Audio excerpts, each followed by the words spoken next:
जैसे कि हम बात करें तो हमारी पहली वीडियो में हमने बात की थी 4 टॉपिक के ऊपर, जो थी हमारी फिज़िकल डेवलपमेंट, कॉग्निटिव डेवलपमेंट और सोशल और इमोशनल के बारे में। आज हम पार्ट 2 के ऊपर बात करेंगे। वीडियो सीक्वेंस वाइज है और वीडियो को ध्यान से देखिएगा। अगर आपने सीटेट को क्लियर करना है तो इस वीडियो को ध्यान से देखिएगा। चाइल्ड डेवलपमेंट के बारे में आज हम फिर से बात करने वाले हैं। तो ये हमारी वीडियो का पार्ट 2 है। पार्ट 1 आप ज़रूर से देख लीजिएगा। अगर आपको कोई कमी दिखती है इस वीडियो में तो मुझे कमेंट भी ज़रूर कीजिएगा। मैं कमेंट में आपका रिप्लाई दूंगा और आपके लिए एक अलग से वीडियो भी लेके आऊँगा। जो PS टेट है उनके लिए भी वीडियो अलग से बनाऊँगा और UP टेट KVS के लिए इसको ध्यान से देखिएगा। तो हम आज के वीडियो को स्टार्ट करते हैं। तो आज हम बात करते हैं स्टेजेस की ओर। तो हमारी 4 स्टेजेस हैं, जो इन्फेंसी, अर्ली चाइल्डहुड और लेटर चाइल्डहुड और एडोलेसेंस के बारे में, जिसको 0 से 2 वर्ष शिशुअवस्था, पूर्व बाल्यावस्था जो 2 से 6 वर्ष होती है, उत्तर बाल्यावस्था जो हमारी 6 से 12 वर्ष और किशोर अवस्था जिसे हम एडोलेसेंस कहते हैं 12 से 18 वर्ष की होती है। WHO का मानना है कि 10 से 19 वर्ष की आयु जो है वो किशोर अवस्था के अंतर्गत आती है। तो शिशु अवस्था की अगर बात करें तो जन्म से 0 और 2 वर्ष तक ये होती है, इसमें बच्चा अपने ज्ञान इंद्रियों से सीखता है। मोटर एक्शन की ये प्याजे का भी कहना है कि वो मोटर एक्शन गति क्रिया करने सीखने लगता है। सेंसिटिव पीरियड होता है, खतरा भरा ये पीरियड होता है जो शिशु अवस्था होता है। और physical development, mental development fast होती है।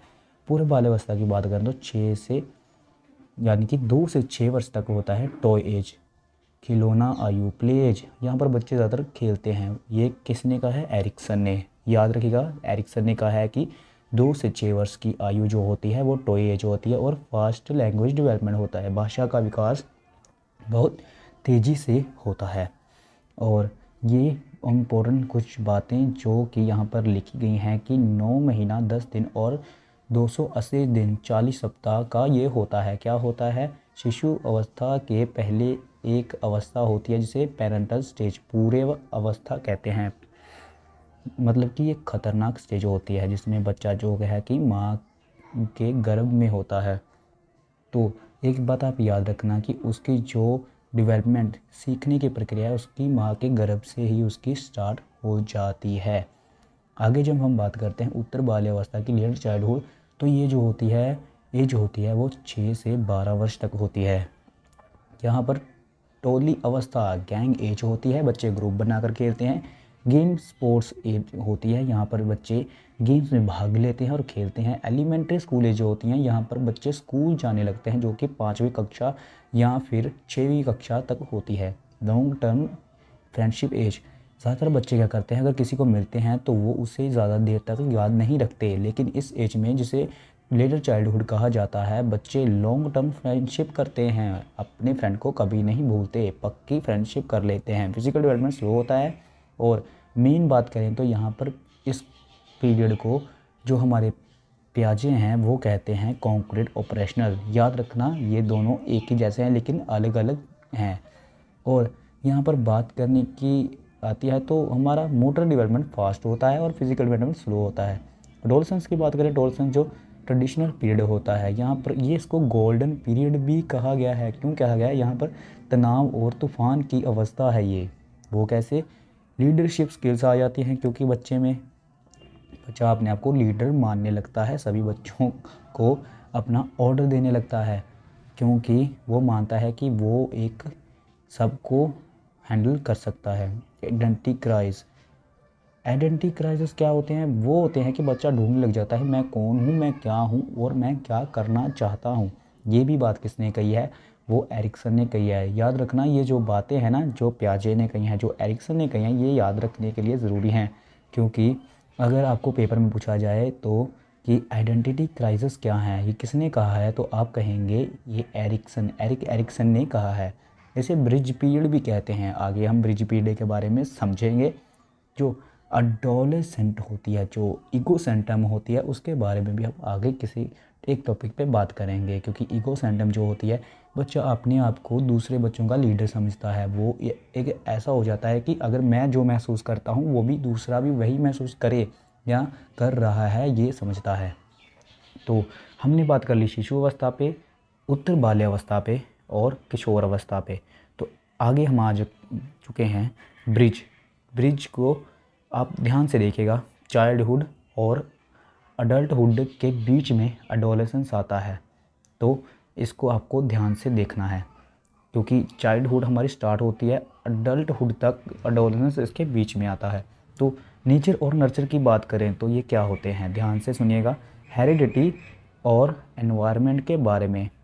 जो हेरिडिटी होती है वो क्या होती है, वो फिक्स्ड होती है, एक जैसी होती है, वो स्थायी रहती है, वो जैसी है वैसी ही रहेगी। लेकिन एनवायरनमेंट जो डायनेमिक है, चेंजेबल है, वो परिवर्तनशील है।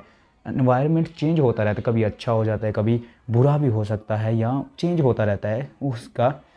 और यहाँ पर एक और चीज़ याद करने वाली है कि हेरिडिटी प्लस एनवायरनमेंट नहीं होता।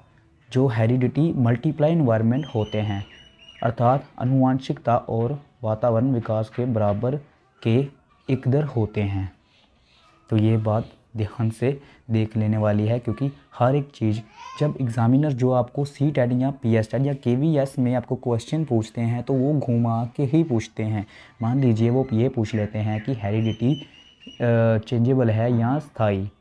अगर आपने यहाँ पर पढ़ा होगा कि जो हेरिडिटी होती है फिक्स होती है, स्थाई होती है, तो आप उसका आंसर दे सकते हो। मान लीजिए वो पूछ लेंगे चाइल्डहुड और अडल्टहुड का, उसके बीच में कौन सी ऐसी एज है, कौन सी ऐसी आयु है वो आती है, वो आप एडोलेसेंस कह सकते हो।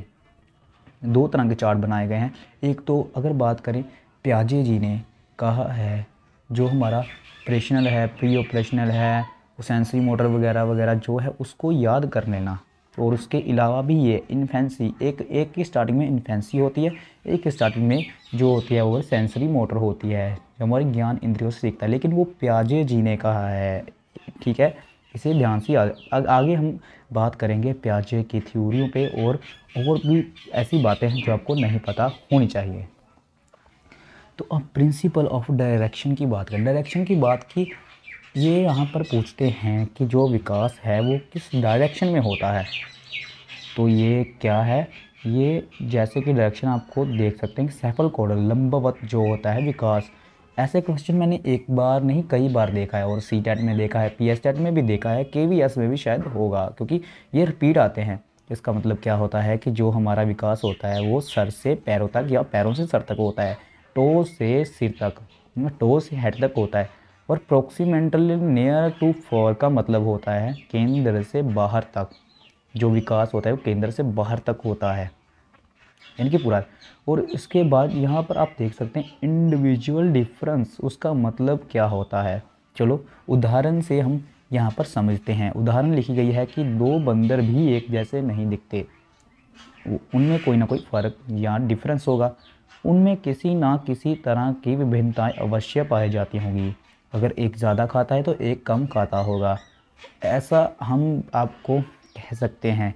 क्योंकि डिफरेंसेस की बात करें तो हर कोई एक जैसा नहीं होता। एक बच्चा अच्छा पढ़ता है और एक कम पढ़ता होगा, एक को अच्छा टीचर मिला, दूसरे को भी, एक ने अच्छे से सीखा, एक नहीं सीख पाया। तो ये भी कुछ डिफरेंस होते हैं जो कि हर किसी में होते हैं। हर कोई एक जैसा नहीं होता, यानी कि सबको एक जैसा दिमाग मिला है लेकिन वो उसका यूज़ एक जैसा नहीं करता, अलग अलग होते हैं लोग दुनिया में, आपने देखा ही होगा। तो इंडिविजुअल्स जो हमारे डिफरेंस हैं उसको ऐसे यहाँ पर देखा गया है। और आगे हम इस वीडियो में यही एक टॉपिक है जिसके ऊपर बात की जाएगी।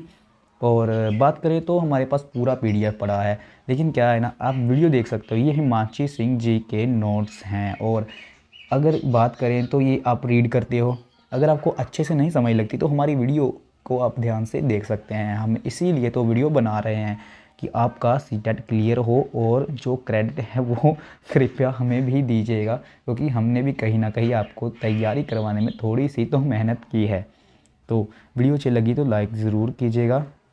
और कमेंट ज़रूर कीजिएगा। और हम इसका पार्ट का वीडियो 3 लाएंगे जिसमें हम पियाजे और कोलबर्ग और वाइगोत्स्की के बारे में बात करेंगे। तो वो जो टॉपिक हैं वो इतना ज़्यादा इम्पोर्टेंट है कि अगर आप उनको पढ़ के या रीड करके जाते हो तो आपके नंबर तो पक्का ही आएंगे। ये नहीं हो सकता कि वो सी टेट या KVS या फिर PS टेट जो पंजाब होता है, पंजाब टेट, UP टेट वगैरह किसी में ना आए हों, तो रिपीट में हर जगह पर आते हैं। तो अगर वीडियो अच्छी लगी तो लाइक कीजिएगा, एक बार फिर से सब्सक्राइब कीजिएगा, हमें मोटिवेट कीजिएगा क्योंकि हमने अभी अभी चैनल खोला है। तो वीडियो अगर अच्छी लगी तो शेयर भी कीजिएगा। और एक बात और कि वीडियो को स्टार्टिंग से देखिएगा, पार्ट 1 देखा है तो ही पार्ट 2 को देखिएगा, क्योंकि आगे पीछे अगर आप देखोगे तो वो आपके लिए अलग हो जाएगा। क्योंकि अगर आपने पहली नॉलेज नहीं ली, अगर आपने विकास और आप जैसे बात करते हैं डेवलपमेंट और ग्रोथ के बारे में नहीं जानते तो इस वीडियो को कैसे ही समझेंगे। तो मिलते हैं अगली वीडियो में पार्ट 2 में। तो मिलते हैं।